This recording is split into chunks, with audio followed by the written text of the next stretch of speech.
तो साथियों नमस्कार। आज बड़े दिनों के बाद मुलाकात हो रही है। आज बात करूंगी अपने उत्तराखंड की, बात करूंगी अपने देश की। और जानते हैं आज बात करना जरूरी क्यों हो गया है? क्योंकि देश में जो हालात है, हमारे नौजवानों के साथ जो हो रहा है, और खास करके गरीब नौजवानों के साथ, वो बहुत दुखदाई है। आप जानते हैं ना किस प्रकार से हमारे गरीब भाई बहन बच्चे सड़कों पर चले जा रहे हैं, मगर सरकार है कि सुध नहीं ले रही और किसी की सलाह भी नहीं ले रही, क्योंकि ये अहंकारी सरकार है। ये सोचते हैं, ये सब जानते हैं, ये कहते भी हैं कि हार्डवर्ड नहीं, हार्ड वर्क में विश्वास है इनका। इसका मतलब जानते हैं क्या है? इसका मतलब है कि इनके मन में शिक्षा का कोई महत्व नहीं है। शिक्षा का हब उत्तराखंड, यहीं से आती हूं मैं, और आज सवाल उठा रही हूं। मैं आपको मिलाना चाहती हूं भार्गव चंदोला जी से। भार्गव चंदोला जी देहरादून में रहते हैं और बहुत सारे लोगों की मदद करते रहे हैं। किस प्रकार से? जिस प्रकार से आप लोग चाहते रहे हैं कि लोगों की मदद हो। दून नागरिक राहत समूह, इस ऑर्गेनाइजेशन के तहत ये और इनके साथी गरीब मजदूर भाई बहन जो हैं हमारे, उनको राशन दे रहे हैं, उनसे मिलने जाते हैं, उनकी समस्याओं को उजागर करते हैं, आपके सामने लाते हैं। परंतु बड़ी अजब सी बात हुई। कुछ दिन पहले कहीं मैंने पढ़ा कि भार्गव चंदोला जी के ऊपर केस कर दिया गया। तो मैंने सोचा इन्होंने जरूर कुछ गलत काम किया होगा, क्योंकि हम सब तो गलतियां ही कर रहे हैं। हम सब में सब जो हैं, हम कोई अच्छा काम नहीं कर रहे। अगर हम कह रहे हैं कि हमारे गरीब भाई बहनों के लिए ठीक प्रकार से इंतजाम करो खाने पीने का, तो हम गलत कर रहे हैं। अगर हम कह रहे हैं कि सरकार इन्हें राशन दो, तो हम गलत कर रहे हैं।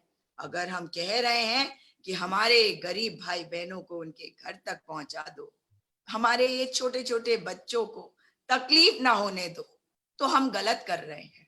और ये भक्त जो आते हैं कई बार इस पेज पर, अपनी बकवास जो करने के लिए आते हैं, 50 पैसे के कमेंट के लिए तुम बिक गए हो, क्योंकि गैरत मर गई तुम्हारी। तुम्हें शर्म नहीं आती, तुम्हें तकलीफ नहीं होती। और हम तो तुमसे भी बड़े बेकार हैं, क्योंकि हमें तो तकलीफ होती है लोगों के दर्द को देखकर। जानते हो क्यों? क्योंकि पढ़े लिखे हैं, अनपढ़ों पे विश्वास रहता है। चाहते हैं कि जो अनपढ़ है वो पढ़ लिख जाए, और देश कल्याणकारी राज्य है, ये सीखा है हमने। मैं आपसे जानना चाहूंगी भार्गव चंदोला जी, आपका बहुत बहुत स्वागत है पहले तो। और जी आप मुझे शुक्रिया। बताइए कि आपके साथ क्या हुआ, आप अपने शब्दों में बताइए।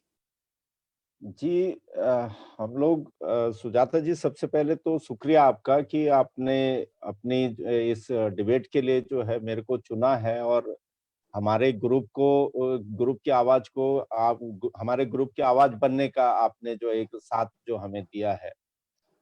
हुआ ये कि शुरुआती दौर में हम लोग छोटे-छोटे रूप से जो भी जो आपदा पीड़ित उसके कोरोना के जो पीड़ित हैं, तो हम लोग छोटे-छोटे स्केल में उन लोगों को मदद पहुंचा रहे थे, क्योंकि परमिशन नहीं थी, बाहर जा नहीं सकते थे।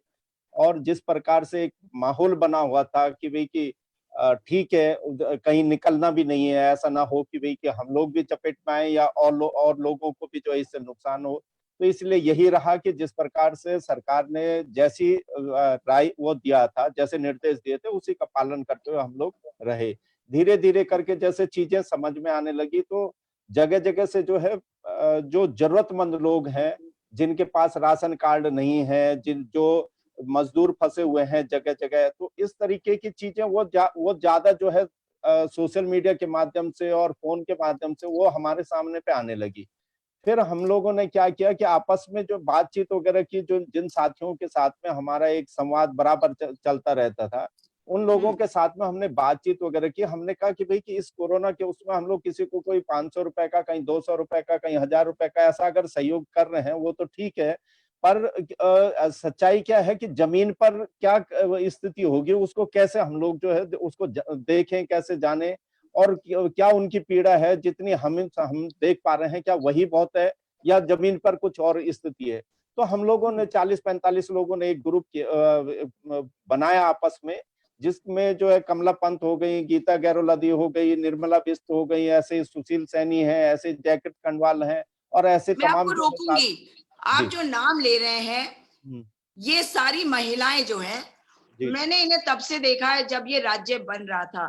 जी जब मतलब एक नौजवान होने के नाते जब हम भी जुलूस में निकलते थे, हमारे लिए हम तो सिर्फ जुलूस में ही निकले भाई, सही बिल्कुल बात ये है। बिल्कुल। मैं पढ़ाती थी वेलम गर्ल्स में उस टाइम पे, और बच्चों का अगर आपको याद होगा तो अ, एक दो बार स्कूल के बच्चों को लेके भी हम लोगों ने जुलूस निकाला था, जी शायद आपको याद हो। तो बिल्कुल बिल्कुल। उसमें मैं लीड कर रही थी जी वेलम गर्ल्स के बच्चों को, और औरों के जी साथ कोऑर्डिनेट किया था।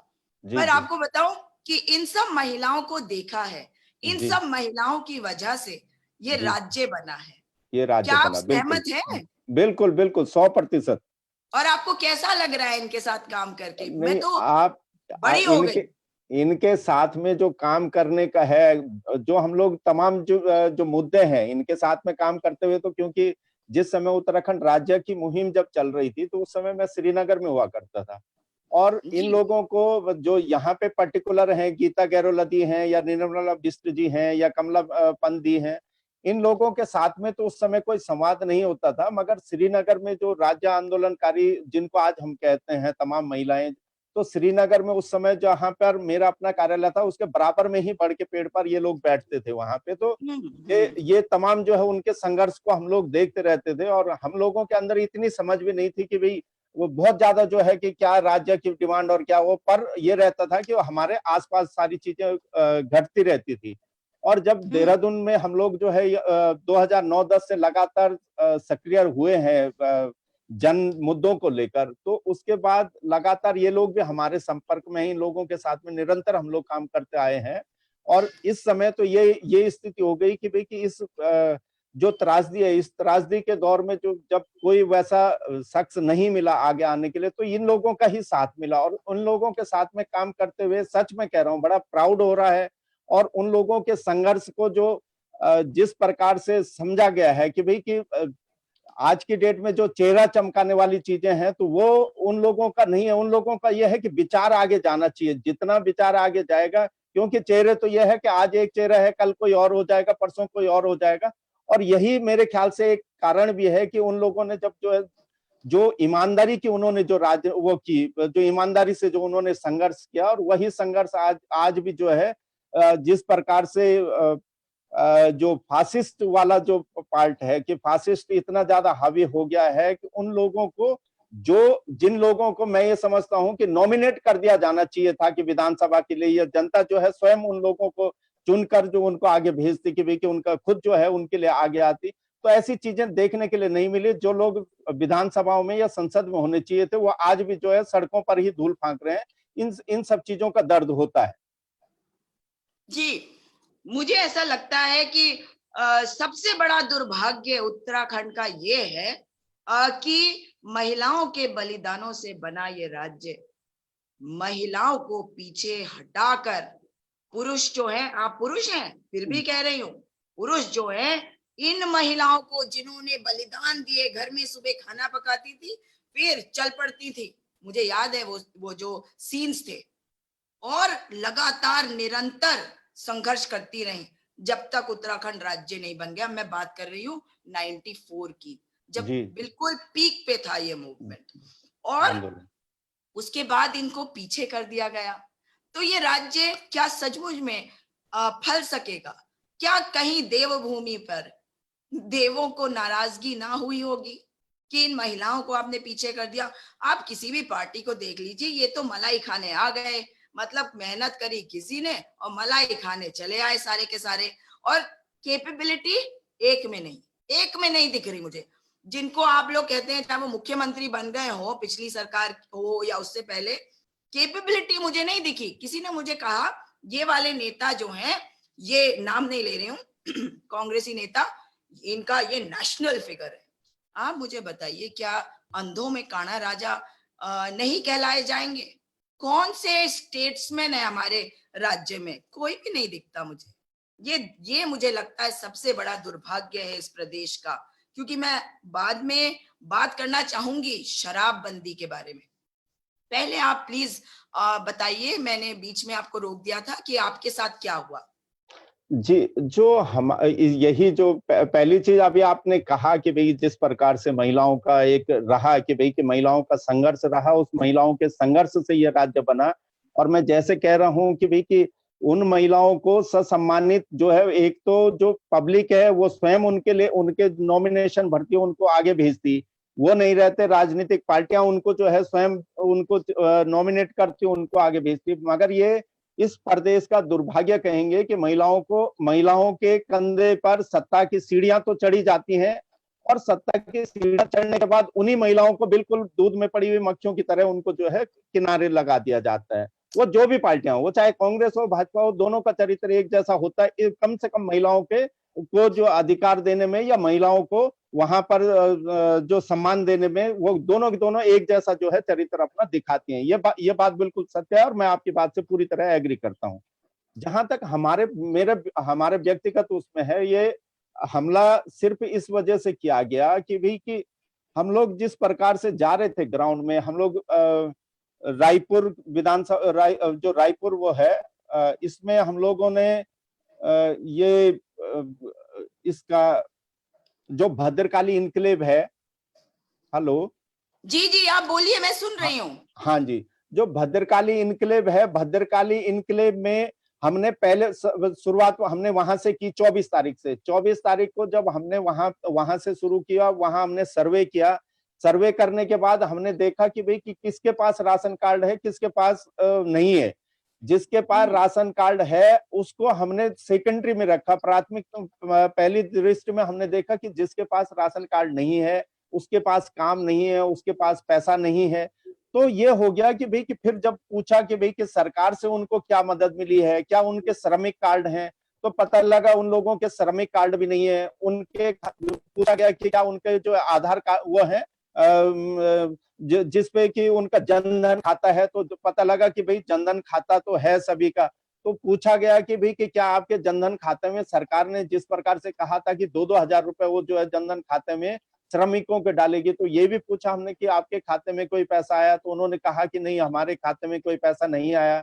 उनसे ये पूछा कि सरकार की तरफ से आपको कोई राशन दी गई, ये भी कहा गया कि नहीं आया। बहुत सारे लोगों ने हमें ये भी फीडबैक दिए है कि भाई कि वो जब शॉपिंग जाते हैं तो हमें राशन तो नहीं मिलता, तो कई बार जो है लठ बजा के वो जो है हमें भगा देते हैं। वो लोग ये भी बताते रहे कि हम लोग अगर अपने यहाँ अपने प्रदेश में वापस जाना चाहते हैं तो पता लगता वो परमिशन भी नहीं दी जाती है। कुछ लोग अगर पैदल भी जाना चाहते हैं तो उनको भी लट से खदेड़ कर उनको वापस भेज दिया जाता है। तो उनकी जो स्थिति है वो लगातार जो है, मतलब उनके अंदर एक वैक्यूम पनपता जा रहा है, और उस वैक्यूम को रिलीज नहीं किया गया तो वो आने वाले टाइम में ये बड़े विस्फोट के रूप में जो है सामने में दिखने को मिलेगा। यही सब चीजें हम लोग जो है लगातार अपने जो सोशल मीडिया के माध्यम से और जो मीडिया के माध्यम से हम लोग वहां पर कवरेज करते हुए उनको जो थोड़ा बहुत जो हम लोगों से बन पड़ता था, हम लोग 20-22 किलो की एक किट बनाते थे, 5 किलो चावल, 5 किलो आटा, ऐसे दाल, आलू, प्याज वगैरह, मसाले वगैरह, एक कंप्लीट नमक वगैरह मिला के 20-22 किलो के हम लोग एक किट बनाते थे, और वो किट उनको जो है प्रोवाइड कराते थे ताकि जो है 10-5 दिन का उनका काम चल जाए। मगर हमारा जो मुख्य लक्ष्य ये था कि उनकी आवाज उठे और सरकार उनकी मांग को पूरा करे, क्योंकि 3-5 किलो चावल से काम चलने वाला नहीं है। लॉकडाउन 1.5 महीने से 2 महीने जाएगा, 2 महीने से हो सकता है 2.5 महीने जाएगा। ये बढ़ता चला जाएगा तो मजदूर अपने घर में किस प्रकार से जीवन यापन करेगा, ये बड़ी चुनौती वाला सवाल था। यहाँ पूरे देहरादून में कम से कम 200 से ऊपर लोग ऐसे होंगे या सामाजिक संगठन ऐसे हैं जो अपने अपने स्तर से कहीं कोई पका भोजन खिला रहा है, कोई राशन बांट रहा है। मैं ये कह रहा हूं अगर ये सारे के सारे अगर नहीं होते तो इस देहरादून में अब तक न जाने कितने लोग भूख और प्यास से जो है मर चुके होते। इसका आंकड़ा भी अभी, इसका अनुमान लगाना भी बड़ा टिपिकल है। जहां तक सरकार की तरफ से वाली बात है, तो सरकार केवल जिनके राशन कार्ड बने हुए हैं उनको राशन दे रही है। उनमें भी जो हमें सूचना मिली है कि 5 किलो चावल, 5 किलो गेहूं, 2 किलो चावल, 3 किलो चावल, ये इस तरीके का भी जो है सूचना ही सामने आनी। जो पीला कार्ड है उसमें इसी तरीके का राशन मिला। वहां से हम लोग जो है फिर नेहरूग्राम चले, नेहरूग्राम से हम सरस्वती बिहार पहुंचे। सरस्वती बिहार से हम लोग जब 30 तारीख को हम लोग जो मुस्लिम बस्ती है चांचक चौक में जब हम लोग पहुंचे, तो चांचक चौक में वो सील्ड एरिया था कि जिसको 1.5 महीने पहले उन्होंने ये कि भाई कि ये मुस्लिम बस्ती है और उसको सील कर दिया है। उसको सील करने के पीछे क्या कारण था ये तो पुलिस प्रशासन बता सकता है, पर यह है कि वो सील्ड कॉलोनी थी। वो वहां पर 2 लोग काम कर रहे थे जिनको जो जरूरतमंदों को, वो इमरान राणा और सुशील सैनी। तो सुशील सैनी और इमरान राणा ने वहां से सर्वे किया और 20-21 लोगों के नाम उन्होंने हमें दिए कि भाई ये लोग ज्यादा जरूरतमंद हैं, इनको राशन वहां पे चाहिए। तो हम लोग वहां जब हम पहुंचे 30 तारीख को, मैं, मेरे साथ कमला दीदी, निर्मला बिष्ट, सीमा नेगी, जैकेट कंडवाल, प्रेम सिंह दानू, रिजवान अली, मतलब जो इस जो 2 नागरिक राहत समूह है इससे जुड़े हुए जो लोग थे। जब हम लोग वहां पर पहुंचे तो वहां पर 3 पुलिसकर्मी पहले से मौजूद थे, जिसमें कि शायद एक महिला होमगार्ड थी और 2 जो है जेंट्स पुलिस वाले थे। तो एक पुलिसकर्मी वो कार में बैठे हुए थे। उन्होंने हमसे कहा कि भाई कि आप लोग कैसे आए। हमने कहा कि हम लोग राहत सामग्री बांटने के लिए आए हैं। तो ये रहा कि उन्होंने हमसे ये भी नहीं पूछा कि भाई कि आपके पास परमिशन है या नहीं है। उन्होंने ये भी हमसे नहीं कहा कि भाई कि आप जो है आप हमें दे दीजिए, हम खुद बांटेंगे। मतलब उन्होंने यही रहा कि उन्होंने 2 लोगों का और नाम बताया कि ये 2 लोगों को भी आप जो है राशन दे दीजिएगा, इनको जरूरत है। यही चीजें जो है तो ये रहा कि उन लोगों की तरफ से सहयोग मिला। तो इसके बाद हम लोगों ने वहां पर पूरा जो फिजिकल डिस्टेंसिंग है वो डिस्टेंसिंग वगैरह करते हुए फिर हम लोगों ने एक एक करके वहां पर जो 19 लोगों को वहां पर उस दिन हमने राशन, जो सूखा राशन किट है वो हमने 19 लोगों को वहां पर दी। जो बाकी नाम थे, बाकी नाम हम लोगों ने नोट कर लिए थे। मगर इस बीच क्या हुआ कि जब ये जो राशन बांटने के बाद हम लोगों ने वहां पर कुछ जो वो थे जरूरतमंद और जो नए आ गए थे उन लोगों से जो संवाद किया, तो उसमें एक बच्ची का हमने जो है साक्षात्कार लिया। उस बच्ची ने कहा कि नेहा, शायद उसका नाम है, उसका वीडियो मेरे सोशल मीडिया में होगा। उस नेहा ने कहा कि जी हमें, उससे पूछा जब मैंने कहा कि भाई आपको राशन वगैरह मिला है, सरकार ने कोई राशन दी है क्या, पार्षद वहां पे आए हैं क्या, विधायक वहां पे आए हैं? तो सब लोगों ने एक सिरे से नकारा है कि ना पार्षद वहां पे आए हैं, ना विधायक वहां पे आए हैं, ना ही जो है सरकार की तरफ से उन लोगों को राशन मिली है। तो उनसे जब हमने ये कहा कि भी कि हाँ, एक चीज और कि उसने कहा जी एक बार राशन मिला था। तो मैंने पूछा कि कितना राशन मिला था, तो उसने कहा कि इतना इतना सा राशन मिला था। मतलब वो इतना इतना सा, वो 2 किलो 3 किलो कुछ भी जो हो सकता है, और वो भी किसी सामाजिक संगठन के किसी कार्यकर्ता ने वगैरह उनको प्रोवाइड कराया। इस सारी चीजों को रिकॉर्ड करके जब हम लोगों ने सोशल मीडिया में डाला, तो सोशल मीडिया में ये 30 तारीख का पूरा है। अब आप ये देखिएगा कि जो वीडियो सोशल मीडिया में डाला, उस वीडियो में मैंने डेट 29 तारीख की डाल दी थी, और उसके साथ में जो पोस्ट लगाया था उस पोस्ट में लिखा हुआ था कि भाई कि इसमें डेट आज की जगह कल की गलती से पड़ गई है। उस वीडियो को ही आधार बनाकर किसने, चाहे सरकार के दबाव में हो, चाहे पुलिस का अपना संज्ञान रहा हो, या किसी ने शिकायत की हो, उस वीडियो को आधार बनाकर, जिसमें कि वहां पर पुलिस कर्मी दिखाई दे रहे हैं, पूरा जो है फिजिकल डिस्टेंसिंग मेंटेन की हुई दिखाई दे रही है, जिसमें जो है पूरा पूरा हर एक एक चीज जो है उसमें क्लियर हो रहा है। और उस वीडियो का संज्ञान लेते हुए उन्होंने उठा के मुकदमा उसमें कायम कर दिया 3 तारीख को। 4 तारीख को ये बात हमें भी तब पता लगी जब किसी ने जो है वो अखबार में पढ़ा होगा, और उसके बाद अखबार की कटिंग को किसी ने जो है हमें भेजा कि भाई किस तरीके से जो है उसमें मुकदमा कायम कर दिया गया है। जब पूछने पे पता लगा कि भाई कि मुकदमा क्यों कायम किया गया, कि जो उनके पास कोई परमिशन वगैरह नहीं थी, वो जो है ऐसे ही वहां जबकि हमारे पास 22 तारीख से लेकर 3 तारीख तक की हमारे पास जो रायपुर थाने से हमारे पास परमिशन थी, जिसमें कि राशन खरीदने और राशन बांटने का मेरे पास जो है मेरी गाड़ी का, मेरे नाम का, दोनों का जो है वो प्रमाण पत्र था। और वो मैंने जो है अपने सोशल मीडिया से लेकर उन लोगों को, बल्कि एक आध लोगों का, किसी का मेरे ख्याल से थाने से फोन भी आया था, तो उनको भी मैंने जो है ये सूचना दे दी थी।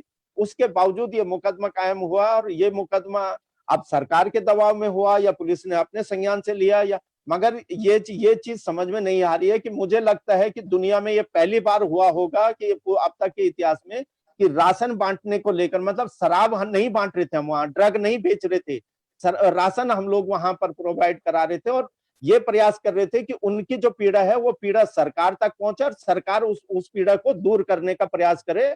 हम लोग सरकार के विरोध में नहीं जा रहे हैं। सरकार जो जमीन पर जो सच्चाई है उस सच्चाई को उजागर कर, ताकि जो है बहुत सारी चीजें इस प्रकार की हैं कि भाई कि मुख्यमंत्री जी हो सकता है बहुत अच्छा काम करना चाह रहे हो, पर मुख्यमंत्री जी को जमीन की पीड़ा का पता ही नहीं है, तो कहां से अच्छा काम करेंगे। या डीएम बहुत अच्छा काम करना चाह रहे हो, या एसएसपी बहुत अच्छा काम करने चाह रहे हो, मगर जब नीचे की जमीनी हकीकत उनको पता ही नहीं है तो वो अच्छा कहां से करेंगे। तो उस सब चीजों को लेते हुए हम लोगों ने उसका को जो है संज्ञान दिलाते हुए, और ऐसा नहीं है, मुख्यमंत्री जी के जो भी सलाहकार हैं, चाहे उनके सलाहकार मीडिया सलाहकार रमेश भट्ट जी हों, चाहे जो है वहां पर उनके जो ओएसडी जो है उर्वा दत्त भट्ट जी हों, सबके व्हाट्सएप पर डेली के अपडेट हम लोग उनके व्हाट्सएप पर भी उनको फॉरवर्ड करते हैं। मुख्यमंत्री जी को मैं बराबर टैग करता हूँ रोज का, कि अब तक का जितना भी हम लोगों ने एक्टिविटी की है वो मुख्यमंत्री जी, क्योंकि उनके साथ वो फेसबुक में भी हैं और ट्विटर पर भी हैं, तो उन लोगों को वहां पर टैग करते हुए हम लोग फिर आगे चलते रहते हैं, और सूचना रहती है कि कल हम कहां पर रहेंगे, कल हम क्या करेंगे।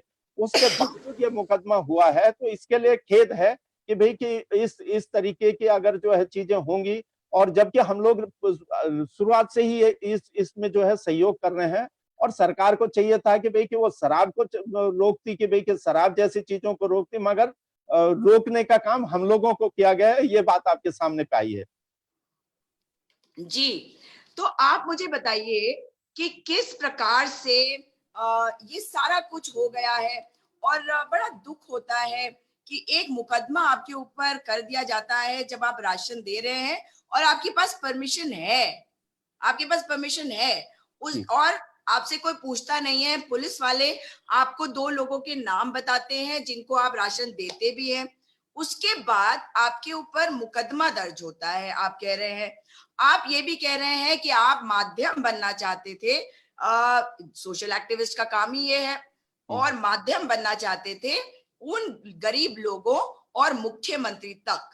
लेकिन आपको पता होगा, मुख्यमंत्री तो कांग्रेस का एक डेलीगेशन उनके पास गया था कुछ दिन पहले। मैं लाइव गई थी कुछ लोगों के साथ और कांग्रेसी नेताओं के साथ। बताइए, वो लिस्ट लेके गए थे उन लोगों की, जो लोग वापस आना चाहते हैं राज्य में। वो तो उनसे मिले तक नहीं, वो अपने घर से बाहर नहीं निकलते। तो आप मुझे बताइए, आपसे क्या दिक्कत हो सकती है मुख्यमंत्री जी को? और आप तो कह रहे हैं कि हो सकता है अच्छा काम करना चाहते हो। मतलब आप सीधा क्यों नहीं कहते कि काम नहीं कर रहे वो?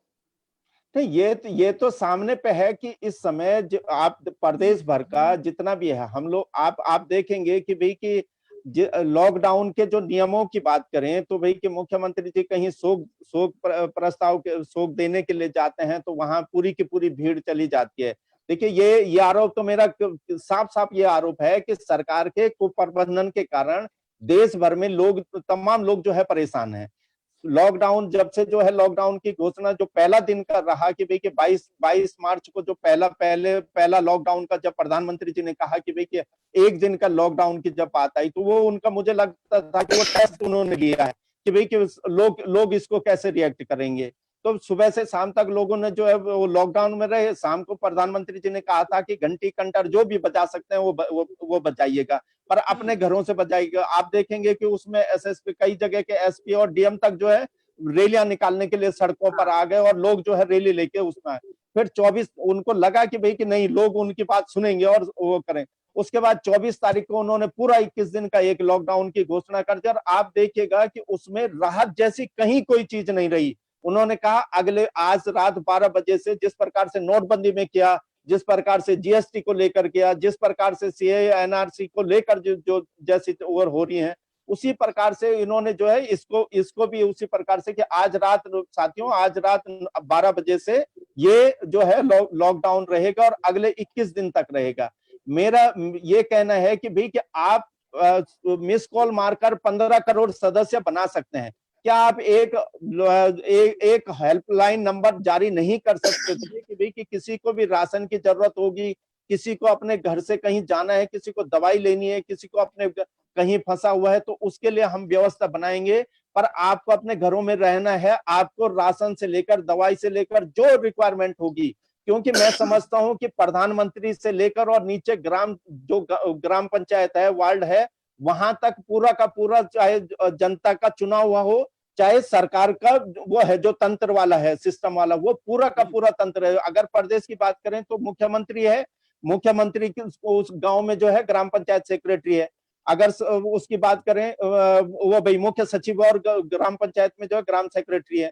अगर जनता के चुने हुए बात करें तो यहाँ पर जो प्रदेश का मुख्यमंत्री और नीचे ग्राम प्रधान है, पूरा का पूरा सिस्टम है। अगर राजस्व की बात करें वो उसी प्रकार नीचे जो है ग्राम में राजस्व सचिव है, तो ग्राम में जो है पटवारी है।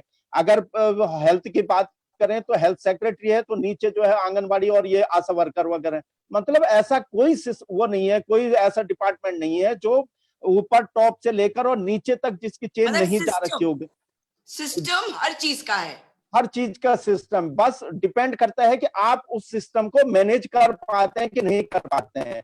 अब ये तो जैसे आपने कहा कि हार्वर्ड वाली बात और हार्ड वर्क वाली बात है, तो हार्वर्ड वाले जो है वो सिस्टम को मैनेज करना जानते हैं। हार्डवर्क वाले जो है वो अगर सिस्टम को मैनेज करना जानते तो इस प्रकार की चीजें नहीं होती कि रघुराम राजन को जो है आपने विदा कर दिया, और जो है लोग जो मतलब आप तक का इतने सम्मानित जो लोग रहे कि उनको आप कहें कि भाई कि बाथरूम में रेनकोट लेके आप जो है नहाते हैं, तो इस तरीके की चीजें नहीं आती। और ये सारा का सारा मैं तो ये मेरा पूरा का पूरा क्लियर हमारा ये एलिगेशन है कि भाई कि सरकार ने मिसमैनेजमेंट के कारण, कुप्रबंधन के कारण, ये जो चाहे वो ट्रेन में जो है वहां लेटे हुए जो यात्रियों की जो वहां पर जो मजदूर थे, जो वहां पे कल परसों रात को जो 16 मजदूर वहां पे मारे गए, या जो रास्ते में जो है भूख के कारण जब वो अपने घरों को जाते हुए रास्ते में जो है दम आगरा के पास और तमाम जगह पे जो जिन लोगों ने दम तोड़ा, या भूख से जिन लोगों ने दम तोड़ा, या कुछ महिलाओं ने जो है बच्चों को जहर दे दिया,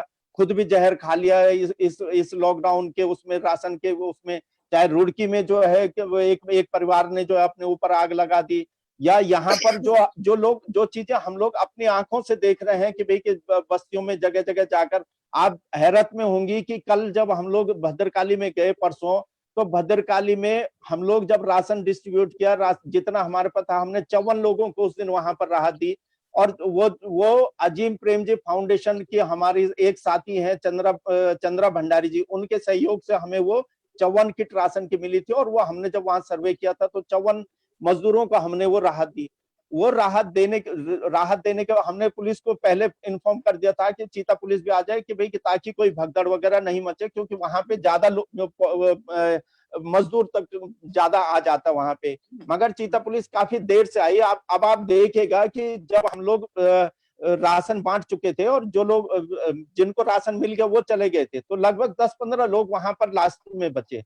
उन 10-15 लोगों के साथ में जब मैं संवाद कर रहा था, उनकी बातें मैं रिकॉर्ड कर रहा था, तो इतने में चीता पुलिस का सायरन बजते हुए वहां पर पहुंच गया। आप देखिए कि जो लोग मेरे से बात कर रहे थे वो एकदम से उनमें जो है वो मतलब चले पीछे की तरफ और वो वापस जो है जाने लगे। तो उससे लगा कि भाई कि पुलिस का मतलब वो जब दूर दूर है तो पुलिस का इतना खौफ क्यों। तो फिर जब बात हुई, जब वो उतरे वहां पे, उन्होंने कहा अरे भाग क्यों रहे हो, कि लाइन लगाओ पहले जो है कि लाइन से मिलेगा राशन। मैंने कहा नहीं नहीं इनको जाने दो, बल्कि उसका वीडियो भी मेरे फेसबुक में है। मैंने कहा नहीं नहीं इनको जाने दो, हम लोग यहाँ पर राशन बांट चुके हैं, इन लोगों से संवाद करना चाह रहे थे। मैं उनसे नाम पूछा, मैंने कहा आपका नाम क्या है, तो उनसे नाम पूछने के बाद मैंने कहा ये शिकायत है कि ये लोग, कुछ लोग कह रहे हैं कि भाई कि इन लोगों को अभी तक जो है राशन नहीं मिला। तो उनके जो साथ में दूसरे जो पुलिसकर्मी थे उन्होंने कहा भाई साहब पहले तो आप जो है ये बंद कर दीजिए, मतलब जो रिकॉर्ड में कर रहा था। अब मुझे ये लगा कि भाई कि बेमतलब का उनके साथ में जो है बहस करने का, क्योंकि ना वो मेरे को जानते हैं, तो होगा क्या कि बेमतलब की बहस उनके साथ में हो जाएगी। तो मैंने अपना मोबाइल बंद करते हुए मैं उनके साथ में संवाद करने लग गया। मैंने कहा भाई कि क्योंकि वो ऑन कैमरा वो बात नहीं करना चाह ये रहे थे, तो रायपुर थाना था, रायपुर ये थाना। मयूर विहार चौकी रायपुर थाने में पड़ता है, मयूर विहार चौकी के अंडर में आता है। अच्छा ये वाला जो क्षेत्र है उसमें अच्छा। सहस्त्र धारा रोड पर। तो जब उन लोगों के साथ में वहां पर संवाद हुआ, संवाद के बाद जो है जब उन्होंने कहा कि भाई साहब इसमें से कोई ऐसा नहीं है कि जिसको राशन नहीं मिला है, कि अच्छा हमारे हमारे यहाँ सबके सबके जो है आधार वगैरह सब लिंक है। तो फिर उन लोगों जो लोग वहां पे थे तो उन लोगों को मैंने पास बुलाया, मैंने कहा जी नजदीक आ जाओ। तो नजदीक आने के बाद उसमें से 2-3 लोगों ने उन्हीं के सामने पे ये कहा कि जी हम चौकी आए थे, हमें राशन नहीं मिला, नाम लिखवाया था उसके बावजूद नहीं मिला। अब आप उस चीज को समझिए कि क्या परिस्थिति वहां पे बनी होगी कि भाई कि पुलिस की वर्दी का जो एक डर है, मैं ये समझता हूं कि इस समय सबसे ज्यादा पुलिस को चाहिए कि भाई कि वो मानवीय संवेदनाओं को बना के रखे। और बिल्कुल। कहीं ना कहीं इस समय सबसे ज्यादा जरूरत है कि भाई कि जो गरीब तबका है वो बहुत ज्यादा बदहाल स्थिति में है। जो मध्यम वर्गीय है उसके यहाँ 2-2 3-3 महीने का राशन भरा हुआ है, मगर जो मजदूर तबका है घरों में, अब जो घरेलू कामगार जो महिलाएं हैं, अगर पुरुष को दिहाड़ी नहीं मिल रही है तो वो घरेलू कामगार वो घरों में काम झाड़ू पोछा वगैरह करती है, तब उसका जीवन यापन हो जाता है। तो पिछले 2 महीने से क्या हो गया है कि जो घरेलू कामगार महिलाएं हैं उनको कोठियों में कोई काम नहीं दे रहा है। बिल्कुल प्रधानमंत्री जी चाहे जितना बोलते रहे, मगर उनको ना कोई तनख्वाह दे रहा है, ना कोई इवन उनको अपने घरों में काम तक नहीं दे रहे हैं। तो उन हम्म। लोगों के पास इस समय जीवन यापन करने का एक चुनौती उनके सामने पे हो गई है। और हम जैसे लोग जो थोड़ा बहुत उनको दे रहे हैं वो नाकाफी है, उससे जो उनका लंबा समय तक उनका गुजारा चलने वाला नहीं है। ऊपर से जो है सरकार ने इस समय शराब की दुकानें खोल दी। अधिकतर जो पुरुष समाज है वो शराब का शौकीन है। और उसके बारे में आते हैं अभी चंदोला जी। जी तो जी। आपके ऊपर जो ये मुकदमा किया गया है, तो अब आपने क्या बंद कर दिया राशन अब बांटना? मैं उससे पहले जो है ये वाली यही वाली बात मैं पूरी करना चाहूंगा जो भद्रकाली में वहां पर हुई है। तो जब हम्म। वहां पर पुलिस हमारे सामने पे वहां पर हमसे जब बातचीत वगैरह करती है तो पुलिस कहती है कि भाई कि ये सारे झूठ बोल रहे हैं और ये ऐसे ऐसे ही वो करते हैं, मगर जब उनके सामने पे बोला तो फिर उन्होंने एक दो को ये कहा कि भाई कि तुम लोग चौकी में आना, तुम्हें जो है चौकी से हम लोग राशन देंगे। अब आप देखिए कि थोड़ी देर बाद जब पुलिस वाले वहां से चले जाते हैं तो वहां पे लोकल एक सिटीजन है जो दूर से हम लोगों को वॉच कर रहे थे थोड़ा सा गैप से, वो वहां पर हमारे सामने पे आते हैं। तो मेरे हाथ में मोबाइल था तो मैं उनकी बात को जो है मोबाइल को डाउन करते हुए मैंने कहा इनकी बातें तो मैं जरूर रिकॉर्ड कर लूं कि भाई कि कम से कम क्या क्या वस्तु स्थिति है, सच सामने पे आएगा। तो वो जो लोकल सज्जन थे उन्होंने कहा कि भाई साहब ये यहाँ पर 1.5 महीने से ये लोग हैं और हम लोग इनको देख रहे हैं, क्योंकि जो लोकल वाले हैं उनका अपना घर वगैरह है, कि 1.5 महीने से ये लोग परेशान हैं और ये आते हैं और इसी प्रकार से धमका के चले जाते हैं। ठीक है, तो डर के मारे ये बेचारे क्या करेंगे। एक शख्स वहां पर जो वहां मध्य प्रदेश का भी वहां पर एक पूरा का पूरा मजदूरों का ग्रुप रह रहा है, उन्होंने कहा कि 122 लोगों की एक सूची हमने मयूर विहार चौकी में दी है कि भाई कि हम लोगों को वहां वापस जाना है, यहाँ पर हमारे पास ना काम है ना खाने के लिए राशन है वगैरह सारा। तो उन्होंने कहा कि हमने जब मयूर विहार चौकी में जो सूची दी है तो चौकी वालों ने हमारी सूची फाड़ दी। इसमें सच्चाई क्या है, सच क्या है, झूठ क्या है, ये जो है या तो पुलिस जानती है या वो जानते हैं। मगर हमारे सामने पे जो बात आई है वो और उस वीडियो पे भी जो है मैंने इस बार जो पिछला वाला वीडियो जो मेरे फेसबुक वॉल पे है मयूर विहार वाला, उसमें ये बात पूरी रिकॉर्ड हो रखी है कि भाई कि वो लिस्ट उन्होंने फाड़ के फेंक दी। दूसरी बात उन्होंने कहा जी हम फिर रायपुर थाने गए, हमने कहा कि जो हम जाना चाहते हैं 20 लोगों की, फिर हमारी वो थी कि भाई हम लोग 20 लोग जाना चाहते थे वापस। उन्होंने भी वहां से हमें वापस भेज दिया। राशन हमें मिल नहीं रहा है। इवन मैं कह नहीं रहा हूं कि एक वैक्यूम तैयार हो रहा है। उन्होंने अपनी पीड़ा इस कदर वो रखी कि जी आज तो हमारा मन इस कदर जो है वो हो गया था कि हम लोग इस कंडीशन में हो गए थे कि आज तो हम लोग यहाँ से निकलेंगे और रास्ते में चाहे जो मिलेगा, मतलब अगर जो है या तो हमारी हम जान दे देंगे या फिर जो है मतलब अगर चौकी थाने में कहीं हमें रोका गया तो हम जो है चौकी थाने को सल्टा देंगे। मतलब कि भाई कि आप जो है लाठी गोली के बल पर मजदूर के पेट की भूखों का जो है इंतजाम नहीं कर सकते हैं। उनको रोटी की जगह रोटी चाहिए, काम की जगह काम ही चाहिए। मैं ये समझता हूं कि काम के लिए भले अगर उनको रोटी मिल रही है तो 2 महीने चुपचाप घर में बैठ के रह सकते हैं, पर काम काम की जगह काम ही चाहिए। तो वो चीज उनको नहीं मिली। तो ये रोष जो है, अब ये रोष अगर हम सरकार को कहें और सरकार ये समझे कि हम जो है सरकार को बदनाम करने वाला काम कर रहे हैं, तो हम बदनाम करने वाला काम नहीं कर रहे हैं, सरकार की मदद करने का प्रयास कर रहे हैं।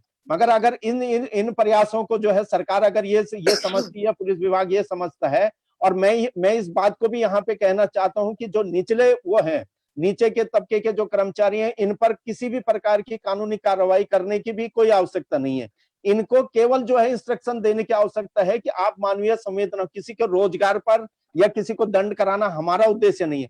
हमारा उद्देश्य यह है कि भाई कि जो सरकार का जो तंत्र है, वो तंत्र प्रॉपर पूरा मानवीय संवेदनाओं के साथ में वो काम करे। यही हमारा किसी को जो है कोई बदनाम करने का, किसी प्रकार की जो है किसी को दंड दिलाना, ये हमारा मकसद नहीं है। हमारा मकसद है कि मजदूर को हर हाल में वो किसी का चूल्हा न बुझे, वो जरूरी है।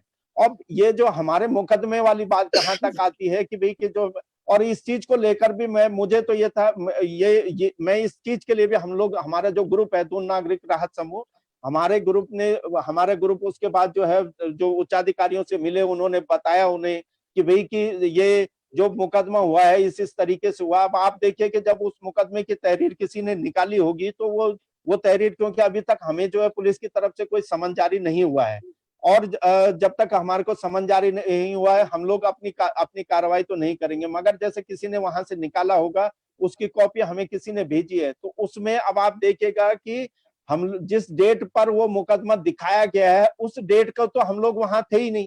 यानी कि उसमें डेट दिखा रखी है कि 29 तारीख को भार्गव चंदोला नामक एक व्यक्ति वहां पे गया, उसने वहां पर जो है राशन बांटने का प्रयास किया। लोग इकट्ठा हुए, लोग जब इकट्ठा हुए, उन्होंने विरोध किया, और विरोध करने के बाद भार्गव चंदोला जो है वहां से भाग खड़ा हुआ अपनी गाड़ी लेकर। अब आप बताइए ये कितनी हास्यास्पद बात है कि भाई कि इस तरीके की चीजें जो है, और अखबार ने भी उसे सेम टू सेम उसी प्रकार से कि भाई कि अखबार ने एक कदम और जाके, या पुलिस ने जो है जैसा उनको बताया होगा, अखबार ने भी उसी प्रकार से लिख दिया। अब आप ये देखिएगा कि यहाँ पर सुरक्षात्मक अगर कहें कि बाई द वे, अगर माना ये वाली खबर अगर ये तो वो उसकी बात थी कि राशन बांट रहा था, तो लोगों को ये लगा कि भाई कि लोगों ने जो है उस बात को जो अपनी बुद्धि विवेक से जो उसका देखा, तो पूरे सोशल मीडिया में तमाम लोगों ने जो है हमारे ग्रुप के लिए और हमारे लिए जो है एक समर्थन के रूप में वो रहा। पर अगर बाय द वे किसी के ऊपर इस प्रकार से कोई छेड़खानी का और इस तरीके का कोई चोरी वगैरह का आरोप लगा दिया जाता, तो उसकी जो छवि है वो किस प्रकार की चली जाती है, उसकी जान माल को उससे कितना नुकसान हो सकता था। मुझे लगता है कि पुलिस को और जो अखबार है, जिसको जो है जनता जो है जिसको चौथे स्तंभ के रूप में देखती है, उन दोनों लोगों को इन संवेदनाओं को देखना चाहिए, ऐसा मैं महसूस करता हूँ। बिल्कुल बिल्कुल। आप तो शुक्र मनाइए कि हमारे पड़ोसी राज्य में तो वो एंटी सीए प्रोटेस्ट में जी। वो लोगों के वो क्या बोलते पोस्टर जारी कर दिए, आपका पोस्टर नहीं जारी किया है। आप फेमस नहीं हुए उतने उत्तराखंड में, इसलिए अभी बहुत सारे लोगों को पता नहीं है कि आपके साथ क्या हुआ। लेकिन आपको देखकर ये लग नहीं रहा बिल्कुल कि कोई मतलब कोई चिंता हुई हो आपको कि आपके ऊपर मुकदमा कर दिया गया, क्योंकि मुकदमा तो झेलना ही पड़ेगा आप। लेकिन आप मुझे बताइए कि ये मुकदमा झेला गया तो उच्च अधिकारी क्या कह रहे हैं? आप अपनी तरफ से कह रहे हैं कि जो नीचे के जो कांस्टेबल्स हैं, एसआईज हैं, उनके ऊपर कार्यवाही ना करें। तो अगर आपके ऊपर मुकदमा किया गया है तो किसने करवाया था मुकदमा? कोई व्यक्ति तो होगा। ये तो देखिए आप सिस्टम, मतलब ये हवाई तीर चलाने वाली बात होगी कि किसके इशारे पे या किसकी शिकायत पे या किसके दबाव में नहीं, जो है शिकायत मुकदमा करता हुआ है। कौन है? शिकायत करता कुछ नहीं, उन्होंने जो तहरीर हमारे पास जो जो जिसने भी वो तहरीर निकलवाई है, और उसने जब वो तहरीर भेजी, तो उस तहरीर में ये लिखा हुआ है कि चीता पुलिस वहां मौके पे गई थी, और चीता पुलिस को कुछ लोगों ने शिकायत दी, और चीता पुलिस ने जो है उसमें मुकदमा दर्ज कर दिया। तो वो उसी राशन से बांट रहे थे, राशन बांट। तो साथियों आपने सुन लिया ना, राशन बांटना भी गुनाह है। प्रधानमंत्री जी कह रहे हैं अपने आसपास के लोगों को खाना खिलाओ, उन्हें राशन दे दो, उन्हें मदद कर दो। और हमारे राज्य में क्या कमाल है भैया, सुन लिया आपने, इनके ऊपर मुकदमा कर दिया गया क्योंकि ये गरीब मजदूरों को जो दूसरे राज्यों से आकर यहाँ रह रहे हैं उनको राशन बांटने गए थे। और उस दिन के लिए का मुकदमा है जिस दिन ये वहां गए नहीं, राइट? आप उस दिन जी थे ही नहीं बिल्कुल, वहां। बिल्कुल हाँ, बिल्कुल। 29 तारीख दिखाई उन्होंने, और आप गए किस दिन थे? हम लोग 30 तारीख को। लो जी, मतलब उन्होंने दिखा दिया कि पहले ही आए थे। चलिए जी, उन्होंने भी अपना काम किया। काफी दिन से लगता है लिखा पढ़ी नहीं हुई, लोग लॉकडाउन में है, तो शायद पुलिस वालों को, वैसे तो पुलिस वाले एफआईआर नहीं लिखते, वो कहते हैं कि कम से कम हो, हमारा थाना हमारी चौकी से कम एफआईआर हो। अब उन्हें लगता है, परेशानी हो रही है कि एफआईआर ही नहीं आ रहे, तो उन्होंने सोचा कि आपको बलि का बकरा बना दे। तो आप जो है बलि का बकरा बने हैं, ये तो साफ है। तो मैं उम्मीद कर रही हूँ कि ये मुकदमा जो है, ये सरकार इसका संज्ञान लेगी, मुख्यमंत्री जी इसका संज्ञान लेंगे। हम तो सभी कोई, अगर मुख्यमंत्री जी को क्रिटिसाइज भी करते हैं तो ये इसलिए करते हैं कि वे हमारे मुखिया हैं और बिल्कुल। चीजें ठीक हो जाए हमारे राज्य में। हम सब, अगर राशन बांट रहा है कोई, तो मैं तो आपका बहुत बहुत धन्यवाद करती हूँ। राशन बांट रहे हैं आप तो प्रधानमंत्री जी की बात का मान रख रहे हैं, तो मुख्यमंत्री जी क्या प्रधानमंत्री जी को नहीं मानते? अगर प्रधानमंत्री जी को का मान करते हैं हमारे मुख्यमंत्री जी, तो मैं निश्चित ही ये विश्वास रखती हूँ कि ये मुकदमा वापस करा जाएगा। नहीं करा जाएगा तो देखा जाएगा, आप लड़िएगा इसको, हम सब आपके साथ हैं।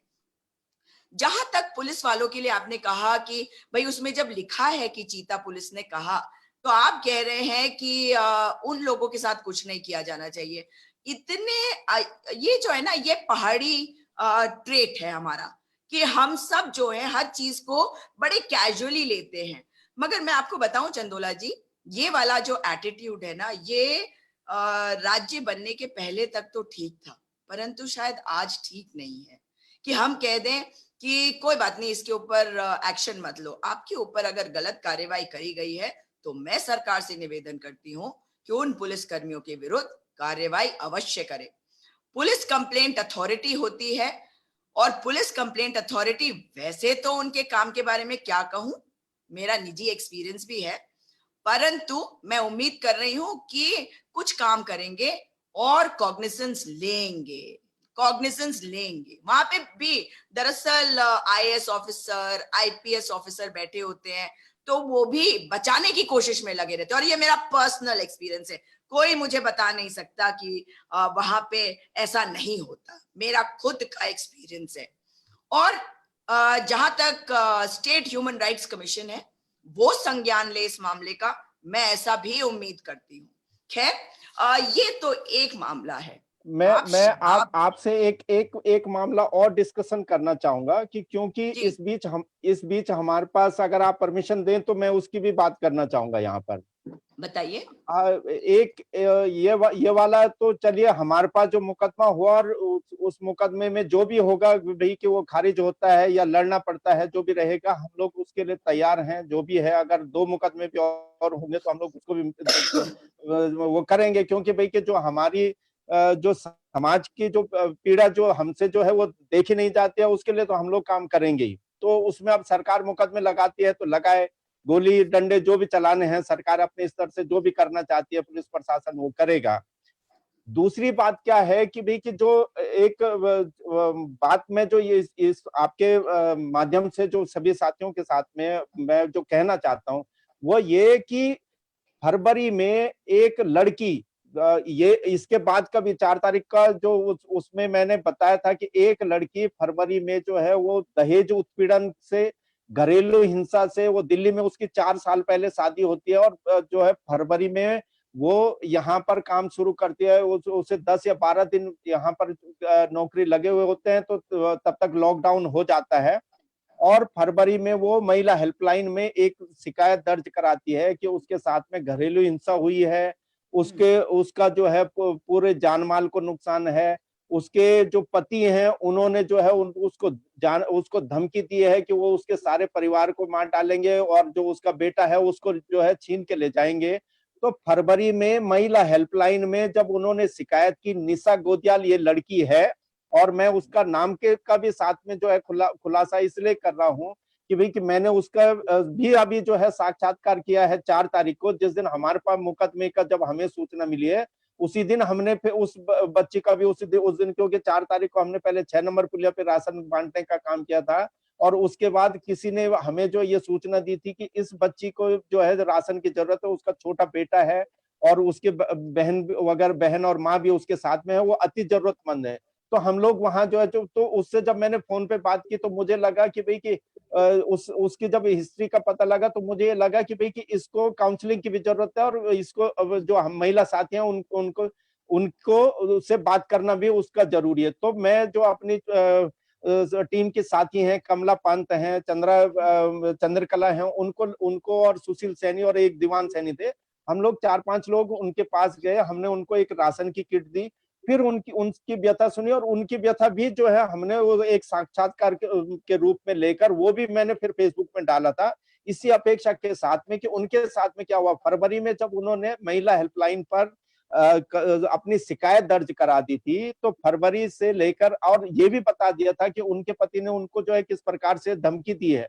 ये फरवरी से लेकर मार्च चला गया, अप्रैल चला गया, मई आ गया है, अभी तक उस लड़की को पुलिस की तरफ से ये सिर्फ इतना आश्वासन मिला है कि भाई कि जब लॉकडाउन खत्म हो जाएगा तो आपका केस उसके बाद देखेंगे। मैं यहाँ पर जो है अपने वाले मामले में मुझे कोई ज्यादा वो नहीं है कि भाई कि मैं नहीं चाहता कि भाई कि उसमें, मगर इस वाले मामले पे कि भाई कि इस वाले मामले पे अगर किसी पर कार्रवाई करते हैं उच्चाधिकारी, चाहे सरकार है, चाहे जो है पुलिस के लॉ एंड ऑर्डर जो डीजी हैं, अगर मगर इस तरीके की कि किसी महिला के साथ में हिंसा हुई है, उसे दहेज उसको जो है उसके दहेज उत्पीड़न को उसके साथ में हुआ है, और उसके परिवार के जान माल को खतरा है, तो ऐसी चीजों पर तुरंत जो है उस पर संज्ञान लिया जाए। ऐसी चीजों को किसी भी प्रकार से किसी भी परिस्थिति में उसको अनदेखा न किया जाए, चाहे किसी भी प्रकार की जो है इस समय चाहे बीमारी का महासंकट चल रहा है, चाहे कुछ और चल रहा है।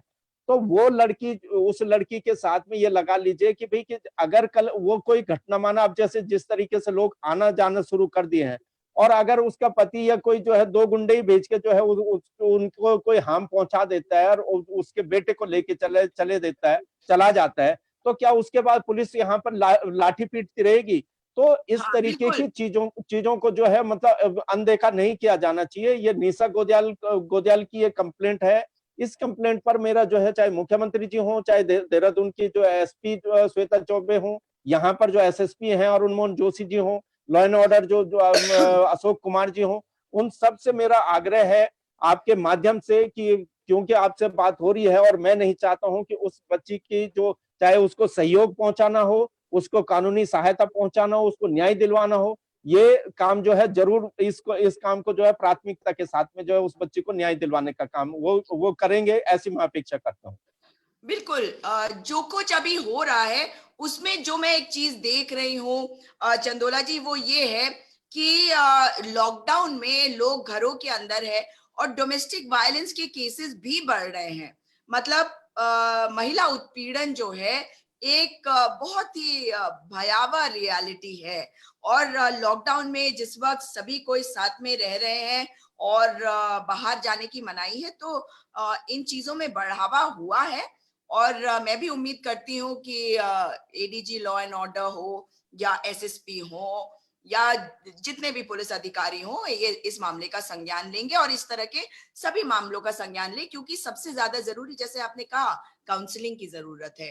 इन सारी बच्चियों को काउंसलिंग की जरूरत है और ये इन्हें मिलनी चाहिए। परंतु आप मुझे बताइए, मैं जो जिस बारे में बात करना चाहती हूँ, आपको पता है देवाल ब्लॉक में दर्शन दानू है ब्लॉक प्रमुख। आज जी। भी जुड़ मतलब आज भी जुड़ते हमारे साथ, उन्होंने बड़ी कोशिश करी, वो जुड़ नहीं पाए हैं और वहां पे कनेक्टिविटी ठीक नहीं है देवल ब्लॉक में। तो और वो रहते ही वहां पे हैं, तो इसलिए दिक्कत हो रही है। और उनके साथ क्या हुआ, वहां की महिलाएं, वहां के सिर्फ महिलाएं नहीं, वहां के पुरुष भी शराब के दुकानों को खोलने के विरुद्ध आवाज उठा रहे थे। और आपको मालूम है कि उत्तराखंड में जिस वक्त ये राज्य बना था, आपको याद होगा कि ये शराब जो है एक नासूर था। याद जी। है जी। आपको? हर बिल्कुल कोई बिल्कुल बिल्कुल। कहता था कि हमारी जो महिलाएं हैं उनको प्रताड़ित किया जाता है, ये शराब जो है हमारी नस्ल को खा रही है। पुरुष जो हैं पहाड़ों में ठंड भी ज्यादा होती है, वहां पे शराब एक बहुत बड़ा, मैं कहूंगी शराब क्रिमिनल था, जिसने बहुत नुकसान पहुंचाया। आज जब इतने सारे जिलों में, आज तो खैर उधम सिंह नगर में आपको पता ही है कि 4 केसेस आ गए हैं, जी जी परंतु जिस प्रकार से हमारे कई जिले ऐसे हैं, और खास करके 7 जिले तो ऐसे हैं जिनमें एक केस भी कभी भी नहीं आया, और उन्हीं में से ये जो पहाड़ी इलाके हैं वो सारे पड़ते हैं जहां हमारे धाम हैं। आप मुझे बताइए कि वहां के लोग, देवल ब्लॉक के लोग जो है वो इकट्ठे हो गए, क्योंकि जब उन्होंने देखा एक दिन की लाइनें लग गई, भीड़ लग गई, तो उनका कहना ये था, वैसे तो मैं चाहती कि दर्शन ही आपको बताते और जी जी दर्शकों को भी बताते, लेकिन मैं ही बता देती हूँ आपको कि वहां पे उन्होंने देखा कि लाइनें लग गई, सोशल डिस्टेंसिंग का कोई पालन नहीं हो रहा था, और उन्हें एक चिंता हो रही थी। उन्हें लग रहा था कि इस प्रकार से तो ना सोशल डिस्टेंसिंग बनेगी, इस प्रकार से तो अगर कोई भी एक संक्रमित व्यक्ति उस गांव में आ जाए तो वो संक्रमण हर जगह फैल जाएगा। उनका तर्क बहुत सेंसिबल है। उनका कहना है कि अगर एक भी ऐसा संक्रमित व्यक्ति होगा, शराबी होगा, तो आप उसे रोक नहीं पाएंगे, गिरता पड़ता इधर उधर जाते हुए वो हर जगह पहुंच जाएगा और लोगों के बीच में जाएगा, उसे रोकना मुश्किल होगा, और संक्रमण एक से ही फैलता है ना। और इसलिए वहां के लोगों ने प्रदर्शन करना शुरू किया। पहले दिन पुलिस आई, एसडीएम आए, बातचीत करी, उन्होंने बात को समझा। दूसरे दिन की बात बता रही हूँ, और उन्होंने शराब की दुकानें बंद करवा दी, और ये सारे के सारे लोग जो हैं ये वापस चले गए, पुलिस वाले और एसडीएम। मगर तीसरे दिन की बात देखिए कि दर्शन दानू जो हैं वो और बाकी जितने लोग थे वहां के, वे सब दोबारा वहां पर इकट्ठे हुए कि मतलब उन्होंने डिसाइड कर लिया था कि वो अनिश्चितकालीन धरना करेंगे कि आप शराब की दुकानें पूरी लॉकडाउन के दौरान बंद रखिए। मगर हुआ क्या कि लॉकडाउन में दुकानें बंद करवाने के लिए ये लोग खड़े थे, वहां पे बैठे थे जो भी, तब तक पुलिस आई, एसडीएम आए, और उन्होंने क्या किया, एसडीएम जो है वो कह रहे थे पुलिस वालों को कि खुलवाया जाए। तो कहीं ना कहीं शराब माफिया का दबाव है, ऐसा वहां के लोगों का कहना है। वहां की जो क्षेत्र पंचायत सदस्य है, उनका भी ये कहना है, जो ब्लॉक प्रमुख हैं दर्शन दानू, उनका भी ये कहना है कि मतलब क्या ऐसा दबाव था कि जब दुकानें बंद करवा दी गई थी दूसरे दिन, तो तीसरे दिन इनके धरने को तोड़ने की कोशिश करी गई और दुकानें खुलवाने की कोशिश करी गई, और फिर ये उठा के लेके गए दर्शन दानू को और भी लोगों को, और इनके खिलाफ एक मुकदमा दर्ज कर दिया गया है। 5 घंटे इनको वहां पे बैठाए रखा गया, फिर इन्हें छोड़ दिया गया। आप मुझे बताइए, क्या ये शराब की दुकानें, मैं देहरादून की बात नहीं कर रही, खुलती हैं खुले, आप तो मुझे ये बताइए कि क्या उन पहाड़ी जिलों में शराब की दुकानें खोली जानी चाहिए? और मैं सिर्फ ये नहीं बोल रही हूं, मैं आपसे ये भी जानना चाहती हूँ कि जहां तक राजस्व की बात है, पहाड़ी इलाकों में हमारे लोग बहुत गरीब हैं, और वहां पे बहुत ज्यादा कोई काम वैसे भी नहीं है। तो अगर ये शराब की दुकानें खुलेंगी तो क्या आदमी जो हैं वो घर से पैसा छीन कर नहीं ले जाएंगे शराब को खरीदने के लिए? उसके बाद वही वही जो निशा गोदियाल की बात आप कर रहे थे, वैसी स्थिति वहां पे होगी क्या? संक्रमण फैलने की बात अलग है, और ये मैं दूसरा एस्पेक्ट बोल रही हूँ। क्या इसलिए शराब की दुकानें बंद नहीं रखी जानी चाहिए लॉकडाउन के दौरान?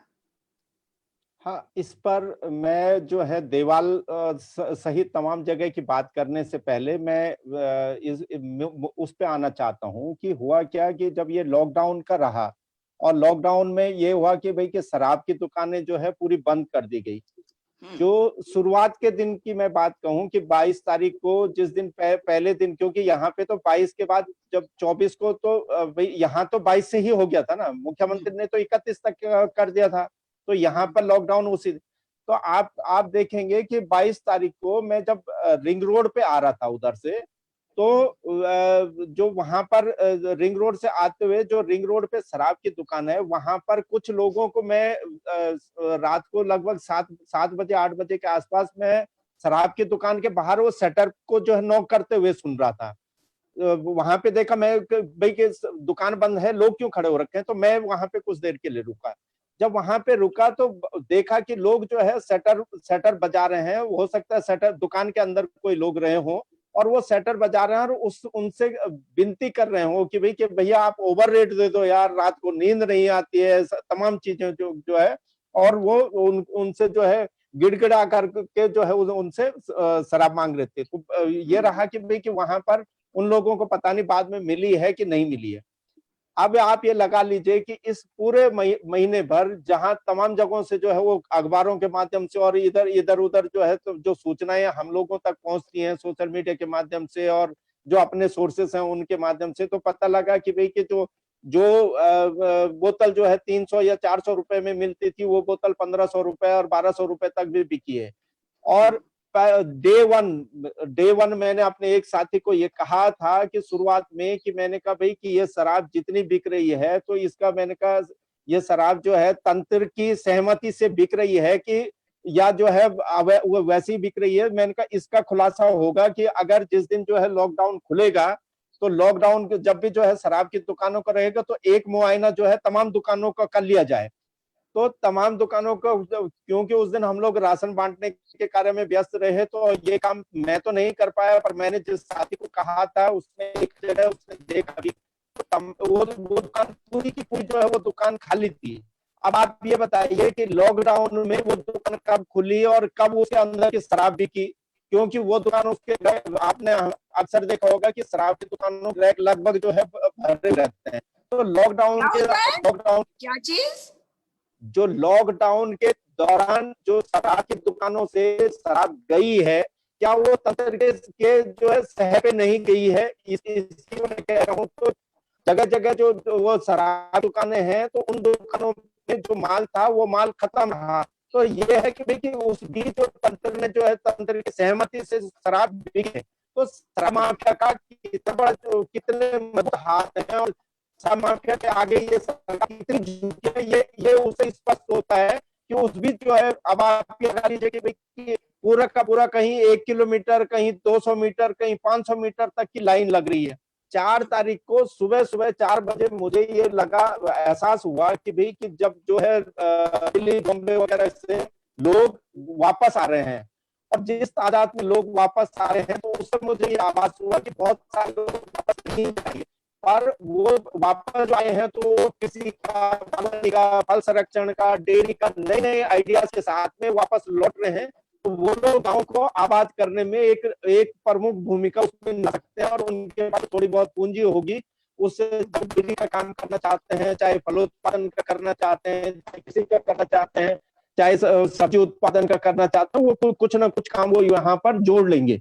और जब दूसरी चीज जो मुझे लगी तो मुझे ये भी लगा कि साथ साथ में उनके पास क्राइम के भी नए नए आए होंगे। दुकानें खुली रही तो मैं बिल्कुल मैं भी यही बात कर रही थी। इसका मतलब यही है कि शराब की दुकानें जो है उसके खोलने के पक्ष में कोई भी सेंसिबल इंसान नहीं हो सकता। शराब के दाम अगर बढ़ा दिए जाते हैं तो मुझे बताइए कि उससे नुकसान किसका होगा? हमारी जो गरीब जनता है उसका नुकसान होगा। राजस्व सरकार क्या उनसे बनाएगी एक कल्याणकारी राज्य में? ये एक बहुत इंपॉर्टेंट महत्वपूर्ण पॉइंट है जो मुझे समझ में नहीं आ रहा। इतने बड़े बड़े समझदार लोग होते वे क्यों नहीं इस बात को कह रहे? क्यों नहीं कोई विपक्षी नेता इस बात को उठा रहा कि जब आप अगर दाम बढ़ा दे रहे हैं तो आप रोक नहीं पा रहे लोगों को, आप उन लोगों से क्या करवा रहे हैं कि अपने घर में, जिनके घर में अब पैसा खत्म होता जा रहा है, जिनके घर में पैसा बहुत थोड़ा सा रह गया, वो छीन झपट कर वो पैसा लेकर शराब की बोतल अवश्य खरीदने जा रहे हैं। ये हो रहा है मेरे उत्तराखंड राज्य में, ये हो रहा है मेरे देश में। और मैं ये जो बात आपने कही है इसी के साथ आज अपनी बात को समाप्त करेंगे। और इसके पहले मैं पढ़ना चाहती हूँ एक कमेंट दीपक जोशी जी का। दीपक जोशी जी ने जानते हैं क्या लिखा है? सरकार दारू से चलती है, न कि किसी और कारण। इसीलिए दारू पहले। मुख्यमंत्री का क्या कहना? वो तो अब इन्होंने कुछ लिख दिया, वो मैं पूरा नहीं पढ़ रही हूँ। वो तो सच इसकी खेती करवा रहे हैं, जानते हैं आप ना, वो पौड़ी से है, फिर आप क्या उम्मीद कर सकते हो? इस तरह की बातें अगर लोग कह रहे हैं तो बहुत आवश्यक है कि सरकार समझे। ऐसे भी देखिए, केएस बिष्ट जी बार बार लिख रहे हैं, जयपुर में कब आएगी बस या ट्रेन? हमारे जो लोग बाहर हैं उनको वापस कब लाया जाएगा? उनको वापस कौन लाएगा? अगर हम आपको नहीं बताएंगे तो आप कैसे जानेंगे कि कहाँ तकलीफ है? आज मैंने देखा, आपको मालूम ही है चंदोला जी, मुझे कहने की जरूरत नहीं है, उत्तराखंड में आजकल मुझे बड़ा अच्छा लगता है कि बहुत सारे लोग जो है नेतागण लाइव करने लग गए अचानक। आपने नोटिस किया होगा। जी जी जी। हाँ, और मुझे कहने की जरूरत नहीं है कि ये किसका अनुसरण हो रहा है, क्योंकि इसके जी पहले जी तो जी। इन्होंने शुरू नहीं किया था। अब सडनली उन्हें लगता है कि वो नेता बनेंगे इससे। पर बिल्कुल। अच्छा जी जी। लगता है कि कहीं ना कहीं लोग जो हैं फॉलो कर रहे हैं, तो खुद को जी बड़ी तसल्ली भी होती है। मगर आज मैं आपको बताऊं, किसी ने एक मैसेज भेजा कि आज मुख्यमंत्री जी, आज जैसे हम मीटिंग कर रहे हैं ऐसे ही मीटिंग कर रहे थे। तो अच्छी बात है, अनुसरण कर रहे हैं, लोगों की बातें सुन भी रहे हैं। अनुसरण करना चाहिए, उसमें कोई खराबी नहीं है। जो अच्छा काम बिल्कुल करता है उसका अनुसरण करना चाहिए। तो मैं तो मुख्यमंत्री जी से ये कहना चाहती हूँ कि आप अगर जनता को देखकर कुछ चीजें कर रहे हैं तो आप उनका मान बढ़ा रहे हैं, तो मैं आपका बिल्कुल। धन्यवाद करती हूँ मुख्यमंत्री जी। जी जी। परंतु सजेशन भी तो ले लें। ले अरे लें। भाई, मेरे जो बच्चे राज्य से बाहर हैं उनको कब वापस लाया जाएगा? कह देते इतने लोग आ गए, और विपक्ष जो है उनकी आवाज मुझे ठीक तरीके से सुनाई नहीं देती। मैं चाहती हूँ, और मैं ये भी मानती हूँ चंदोला जी, मैंने जब भी मुख्यमंत्री जी से पर्सनल लेवल पर बात करी तो मुझे वो बड़े सौम्य व्यक्ति लगते हैं। फिर उनकी कोई वीडियो आती है जिसमें वो गुस्से में दिखते हैं, तो मुझे लगता है कि ऐसा नहीं था। फिर पता चलता है जी वो इससे नाराज हुए, उन्होंने ये एक्शन ले लिया। कहीं ना कहीं बड़ा विरोधाभास सा लगता है, क्योंकि मैं at the end of the day ये भी मानती हूँ कि उत्तराखंड में मुख्यमंत्रियों में अगर कोई मतलब जो ऑनेस्ट, वैसे मतलब भ्रष्टाचार के मामले में ऑनेस्ट है, तो मैं अपने प्रेजेंट मुख्यमंत्री को मानती हूँ। बाकी हर चीज में उनका विरोध करती हूँ, क्योंकि मुझे उनके काम का तरीका पसंद नहीं। मुझे ये पसंद नहीं कि वो घर के अंदर बैठे हैं। मुझे ये पसंद नहीं कि वो खाली वीडियो कॉन्फ्रेंसिंग कर रहे हैं बड़े बड़े लोगों से। अरे बड़े बड़े लोगों की बातें आप कर रहे हैं, अपने अपने राज्य की गरीब जनता के बारे में तो बात कर लीजिए, क्योंकि हम बिल्कुल बिल्कुल। कल्याणकारी राज्य है। तो आवश्यक है कि हम सब अपनी आवाज उठाते रहें। और चंदोला जी, उम्मीद करती हूँ कि आपके एफआईआर में सरकार संज्ञान लेगी, अधिकारी संज्ञान लेंगे, और आपका मुकदमा जो है वापस लिया जाएगा। पर चलिए, आप लोगों की मदद करते रहिए, और शराब की दुकानें बंद करने के लिए हम सब एक हैं, और इसे बंद तो हमें करवानी है। और देवाल के मेरे दर्शन दानू बहुत ही अच्छे बच्चे हैं। मैं बच्चा इसलिए कह रही हूँ, नौजवान है, और बड़ी खुशी होती है देखकर कि पहाड़, दूर पहाड़ में एक लड़का ऐसा दिख रहा है मुझे जिसके अंदर नेता बनने की कैपेबिलिटी है, जो लड़ गया पुलिस वालों से। और जानते हैं, जिस वक्त उसे पकड़ा जा रहा था वो कह रहा था, डोंट टच मी। क्या हिम्मत, क्या कमाल! और लड़के के अंदर दम देखिए कितना है, वो घबराया अभी भी नहीं है। वो कह रहा है चालू रहेगा। और ये भी बता दूं, वो बीजेपी से संबद्ध था पहले, और अब जो है दर्शन दानू और इंडिपेंडेंट लड़के जीते हैं। तो आप समझ सकते हैं कि ब्लॉक प्रमुख वो बने हैं लोगों के प्यार मोहब्बत से। और वो मुझे कहते हैं, मेरी जिम्मेदारी मैम मेरे क्षेत्र के लोगों की तरफ है।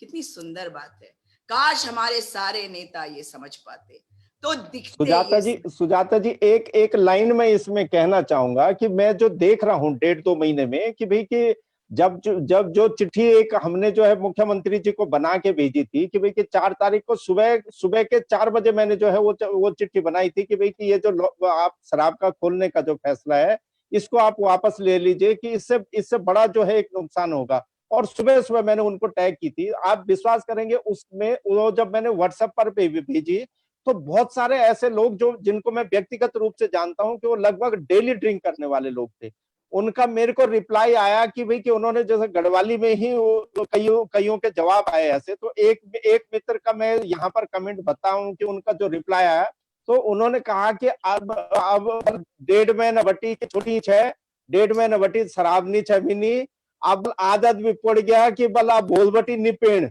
मतलब ये आप देखिए कि भाई कि उनको वो भी मेंटली पूरे तैयार हो चुके थे कि नहीं पीनी है, तो बिल्कुल सरकार को 1.5 महीने में आदत पड़ गई है ना।